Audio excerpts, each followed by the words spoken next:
Ciao a tutti dal Cile, siamo arrivati dall'altra parte del mondo per presentarvi due novità molto interessanti, ovvero la Specialized Epic e la Specialized Epic Evo 2024, due mezzi storici per il marchio statunitense che per il 2024 si avvalgono di diverse novità più o meno tecnologiche, più o meno evidenti. Inizio a descrivervele partendo proprio da lei, la Epic, ovvero il mezzo racing per eccellenza di Specialized.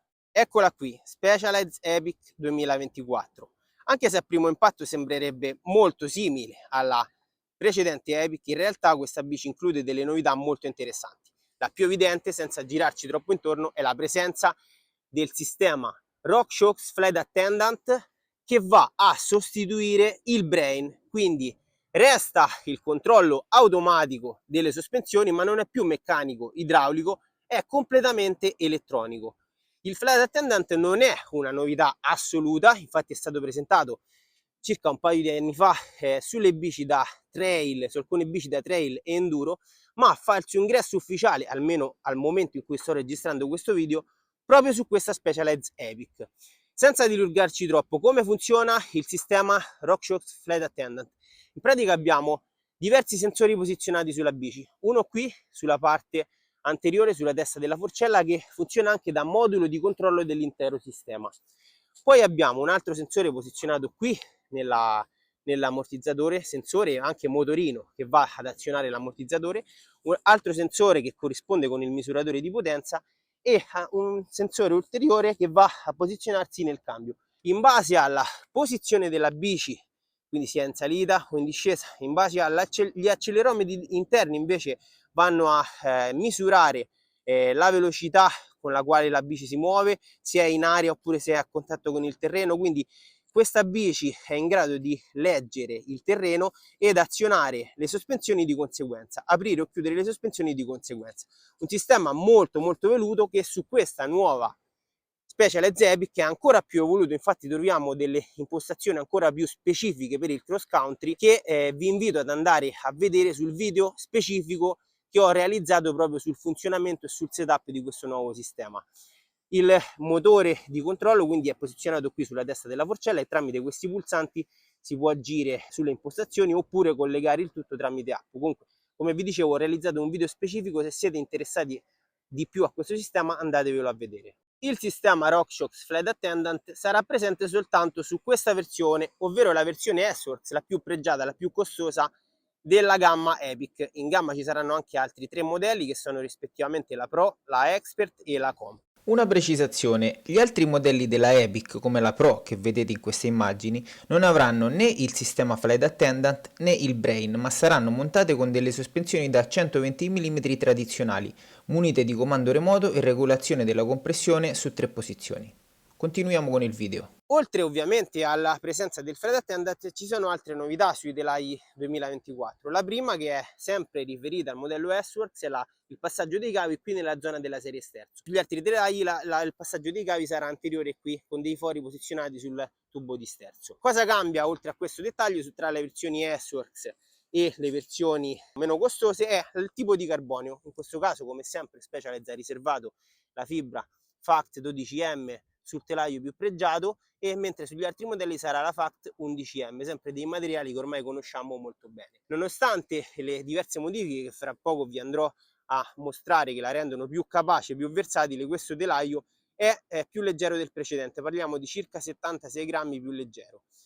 Questo è stato un lavoro molto importante perché su questa nuova Epic troviamo delle sospensioni da 120 mm e dei dettagli che la rendono molto più versatile. Abbiamo ad esempio un contenitore, un vano portaoggetti SWAT posizionato qui nella zona sotto al portaborraccia, che permette di facilitare la vita a chi per esempio percorre le gare di lunga distanza o comunque chi vuole effettuare dei lunghi giri senza portare troppa roba in tasca. Un dettaglio che di solito troviamo sulle bici da trail, ma è diventato ormai, sta diventando pian piano un must anche sui telai da cross country. Ovviamente doppio portaborraccia ormai quasi obbligatorio su questo tipo di bici, e una tecnologia costruttiva che permette di eliminare tutte le sbavature interne e di ottimizzare il rapporto tra impiego dei materiali e spessori dei tubi.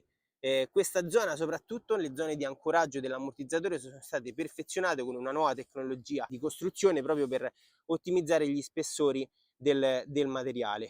Lo schema sospensivo rimane più o meno lo stesso, ma sono state fatte delle modifiche qui sia nella staffa di fissaggio dell'ammortizzatore, che dà anche la possibilità di modificare la geometria in high o low, quindi alta o bassa, e inoltre è stato migliorato il comportamento della zona posteriore, quindi del carro, per ridurre l'anti-squat e per offrire un comportamento in pedalata migliore.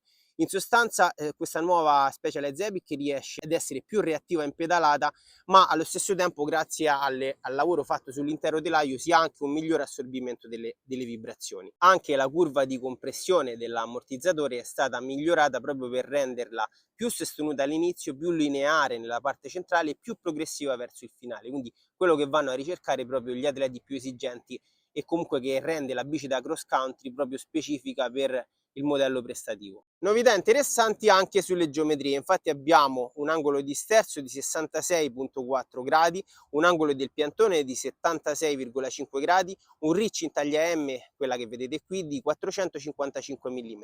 Ovviamente, come vi dicevo, si può modificare la geometria. Di serie è impostata sulla posizione high, ossia quella più alta, quella più specifica per la pedalata, per il racing. Impostandola in posizione low si apre l'angolo di sterzo, si passa a 65,9 gradi, quindi capite dei numeri molto interessanti per essere una bici da cross country con 120 mm sia sull'anteriore che sul posteriore. Ok, ma quanto costa questa nuova Specialized Epic S-Works?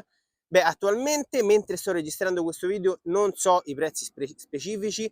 Probabilmente, se lo avrò, ve lo mostrerò in sovraimpressione. Comunque al momento, parlando con i tecnici di Specialized, si parla di circa 15.000 euro per questo modello top di gamma. Ovviamente dei prezzi più economici per quanto riguarda i modelli inferiori nella gamma, ovvero Pro, Expert e Com. E invece quanto pesa? La bici che vedete qui senza pedali in taglia M ha un peso di circa 10,2 kg, quindi un peso veramente molto interessante. Il telaio pesa 1780 grammi, incluso l'ammortizzatore tradizionale, quindi senza flight attendant. Bene, ora passiamo a lei, ovvero la sorella maggiore, Epic Evo 2024. Stesso identico telaio per quanto riguarda tecniche costruttive, linee, schema sospensivo. Quello che cambia principalmente è il tipo di carbonio, quindi troviamo un carbonio Fact 11M, leggermente meno pregiato, leggermente più pesante, ma parliamo di circa 120 grammi a parità di taglia, e un passaggio dei cavi leggermente diverso. Abbiamo dei fori posizionati qui nella zona della serie sterzo, che è lo stesso passaggio presente anche sui modelli Pro, Expert e Comp della Epic da cross country. Per quale motivo Specialized ha deciso di non fare il passaggio integrato nella serie sterzo? Beh, perché i modelli Epic Evo non avranno un controllo elettronico delle sospensioni, quindi la maggior presenza dei cavi creerebbe qualche difficoltà nel passaggio proprio interno. Quindi sicuramente questa è una scelta più pulita, che facilita anche le operazioni di manutenzione. In questo caso abbiamo 120 mm al posteriore, 130 all'anteriore, una forcella più capace, quindi vedete una 34 con cartuccia Grip 2, una bici che strizza l'occhio al trail riding. Infatti, come vedete, abbiamo non soltanto delle sospensioni più votate al trail riding, ma abbiamo anche delle ruote e delle gomme più capaci, ground control al posteriore, purgatori all'anteriore, un controllo delle sospensioni manuale, in questo caso con levetta a 2 posizioni, quindi non 3 posizioni come sulla Epic, un anteriore addirittura senza lockout, quindi una bici che è più votata verso il trail riding, chiamatela down country, chiamatela come volete, ma comunque è una bici molto capace, una bici che è pensata per chi cerca il massimo divertimento, non le prestazioni, ma che comunque con qualche modifica può anche diventare un po' più racing. Anche in questo caso abbiamo diversi modelli in gamma, non troviamo la versione S-Works, ma troviamo la Pro, quella che vedete qui, e la Comp. Cambiano gli allestimenti in base al modello, ovviamente, e cambia anche il prezzo. Stesso identico telaio, quindi, ma la presenza di una forcella da 130 mm cambia un po' le geometrie, anche perché di base questa Epic Evo è posizionata sulla posizione low, quindi quella più bassa al posteriore, più votata diciamo al divertimento e meno alle prestazioni. Abbiamo un angolo di sterzo di 65,5 gradi, un piantone di 75 gradi e un reach leggermente più corto, conseguenza proprio dell'anteriore più alto. Abbiamo un reach di 445 mm nella taglia M che vedete. Anche in questo caso ovviamente non abbiamo a disposizione i prezzi, sicuramente se al momento dell'editing del video li avrò disponibili ve li metterò in sovraimpressione. Bene, dopo avervi mostrato i dettagli, le novità su queste nuove Specialized Epic e Epic Evo, andiamo a parlare di sensazioni. Come sono state le prime sensazioni? Devo dire innanzitutto che qui in Cile ho trovato a sorpresa dei bike park davvero fantastici che mi hanno permesso di provare bene queste bici nonostante soltanto 3 giorni di riding e di divertirmi veramente tanto, quindi complimenti veramente agli amici cileni. Partiamo dalle sensazioni parlando della Epic da cross country, ovvero l'ammiraglia di Specialized per le competizioni. Questa bici devo dire che mi ha messo subito a mio agio, travel da 120 mm, ma questo non si avverte molto per quanto riguarda l'impostazione, si ha sempre un'impostazione veramente molto racing. Ho dovuto addirittura lasciare 2 spessori sotto l'attacco manubrio perché la bici è molto bassa all'anteriore, questo dà la possibilità di non utilizzare un attacco molto negativo. Infatti di serie, come vedete, è presente un attacco da 60 mm poco inclinato, quindi l'assetto è veramente tanto racing, quello che piace a me, devo dire. 120 mm, ma la bici rimane sempre abbastanza compatta, maneggevole e mi ha permesso di spingere subito a fondo nonostante non la conoscessi e nonostante avessi provato poco anche il vecchio modello. Quindi per quanto riguarda la confidenza di guida ho trovato subito il giusto compromesso, diciamo. Quello che si avverte è la migliore efficienza in pedalata. La bici rimane sempre molto alta, parlando anche con Martin Vidaurre che era presente qui alla presentazione ha confermato questo aspetto. La bici rimane molto alta in pedalata, non affonda quasi mai e permette di rilanciare dopo ogni curva con la massima efficienza. La bici non si siede quasi mai, sia in salita sia in discesa e sia anche nei rilanci, nei saliscendi. La bici è molto reattiva in pedalata, questo si avverte tanto e è merito sia del nuovo schema sospensivo ottimizzato, diciamo, ma anche delle sospensioni con flight attendant. Sono partito da un'impostazione di base in modalità auto, quella settata proprio di base, con un'impostazione del bias a 0. Cos'è il bias? Se avrete visto il video sul flight attendant l'avrò spiegato sicuramente, però il bias in pratica è la velocità di attivazione del sistema. Per capirci meglio, se volete una sospensione più reattiva che blocca e sblocca in modo più veloce, potete impostare il bias in +1 o +2, mentre se volete una sospensione un po' più lenta, votata verso il divertimento ma meno verso le prestazioni, potete impostarlo su -1 o -2. Di serie è impostato su 0, quindi una modalità neutra. Dopo un giro ho deciso di renderlo un pochino più reattiva impostandolo sulla modalità +1 del bias e devo dire che in questo caso, in questo modo mi sono trovato molto bene. Ovviamente oltre alla modalità automatica si può anche impostare, volendo, utilizzando questo tasto superiore del comando remoto anteriore, si può anche impostare la modalità manuale, quindi utilizzare il flight attendant come un vero lockout delle sospensioni, un classico lockout delle sospensioni su modalità open, ovvero tutta aperta, pedal o lock, quindi 3 posizioni della compressione e comando manuale. Sta al rider decidere su quale impostazione utilizzare il sistema. Per esempio lo stesso Martin Vidaurre ha spiegato che in alcune gare utilizza la modalità manuale e in altre utilizza la modalità automatica, quindi massima personalizzazione anche da questo punto di vista.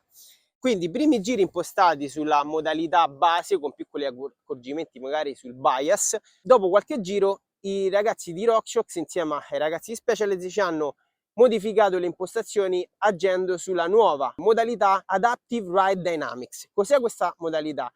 È una possibilità di modificare il tuning delle sospensioni agendo sul proprio profilo di potenza. Una novità veramente che mi ha lasciato a bocca aperta perché è un grosso step in avanti. In pratica il tuning delle sospensioni non è più manuale, quindi modificando le lamelle o comunque modificando i registri delle compressioni alte o basse, ma si ha un fine tuning completamente elettronico e in tempo reale. Leggendo i dati del misuratore di potenza montato sulla bici, il sistema memorizza un profilo di potenza e in base a questo profilo imposta il sistema su 4 modalità di base riconoscibili anche da diversi colori: blu, verde, rosso o giallo. Partendo da questa modalità di base, il sistema andrà a modificare in tempo reale il comportamento della compressione proprio mentre si gira su un determinato percorso. Una novità che è veramente interessante secondo me, che fa la differenza su questo tipo di bici da cross country. Questa ovviamente è la novità più eclatante per quanto riguarda il nuovo sistema Flight Attendant, che non era presente sul modello da trail ad esempio. Quindi il mix tra nuove geometrie, questo nuovo sistema Flight Attendant perfezionato, migliorie anche per quanto riguarda il comportamento dello schema sospensivo e reattività in pedalata e tutto il resto, rendono questa nuova Epic molto tecnologica e finalmente efficiente dal punto di vista delle sospensioni automatiche. In passato avevo un po' criticato il Brain perché a mio avviso era un sistema ormai obsoleto, e con questo nuovo Flight Attendant Specialized ha fatto non uno ma 10 passi in avanti. Passiamo a lei, la Epic Evo. Come va la Epic Evo? Beh, è una bici totalmente diversa nonostante il telaio sia identico. Cosa significa? Significa che l'allestimento con forcella maggiorata, gomme più capaci, manubrio un po' leggermente più alto, quindi assetto un po' diverso, rendono questa bici molto vicina a una trail bike nuda e cruda.